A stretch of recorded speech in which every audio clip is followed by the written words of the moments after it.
Bienvenue everyone, this is Streaky Geek and you are watching Streaky Geek Rants. Just a little disclaimer before we start, around 50% of people on this planet are women and the majority of them are not white. If you're offended by white men or black women as game protagonists, you have a problem. I don't like censorship, but I would like to see more interesting variety in video game characters, just like in real life.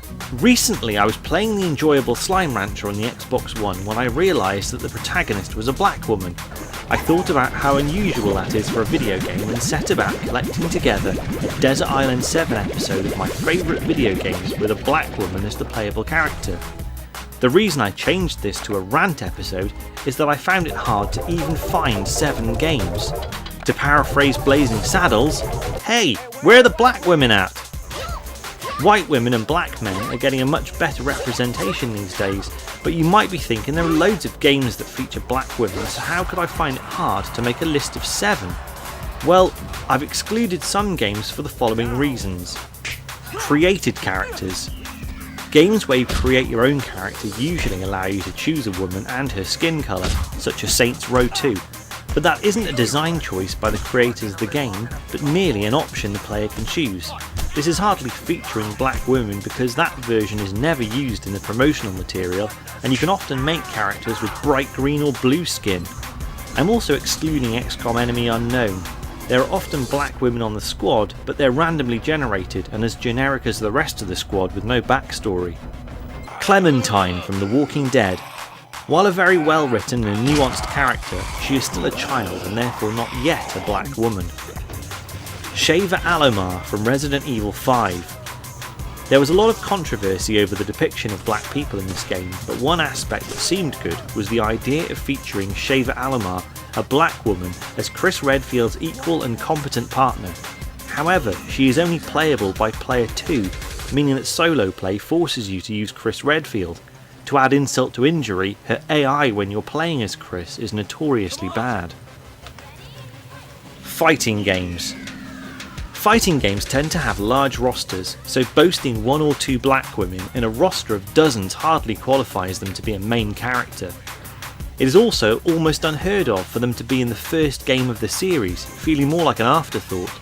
Elena appeared in Street Fighter 3, which had far more than 2 previous games despite the name.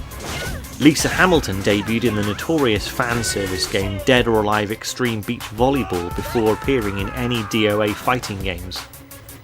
Mortal Kombat featured some darker skinned women, but the first black woman from Earth was Jackie Briggs in Mortal Kombat X, aka 10, and Vanessa Lewis from Virtua Fighter 4 returned with a much paler skin tone in Virtua Fighter 5.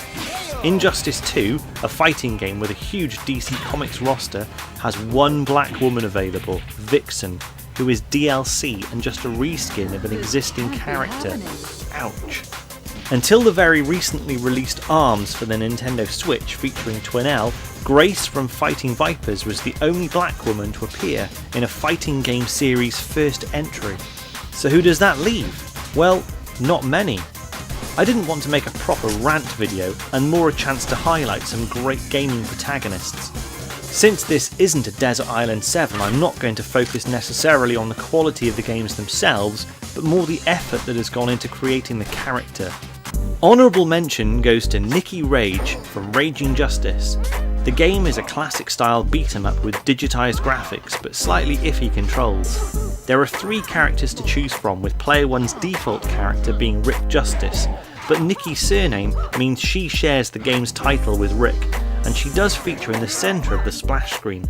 Her brief bio describes her as being over 30 and military trained, and she is wearing a practical and reasonable outfit. This game missed out on the list because it's relatively obscure, download only, and received mediocre reviews. The aforementioned Slime Rancher's only protagonist is Beatrix LeBeau. She has a fun look, but virtually no character whatsoever. Being a first-person game, the only time you see her is a still image on the menu screen. It's also set in the far future on an alien planet, so she's not a relatable character in the modern world. On the plus side, there was no obligatory white male alternative character to choose from, the game is great fun to play, and she did inspire this list. Now we have a physically released game with a black female protagonist featured on the cover. She has an amazing and flamboyant outfit that shows style and confidence rather than over-sexualization. Despite Assassin's Creed's mental time travel shenanigans, this game is set in the distant past, and like Slime Rancher, it doesn't represent the here and now. It was also originally a Vita-only title, and while I loved that console, it wasn't really treated as a flagship system by Sony.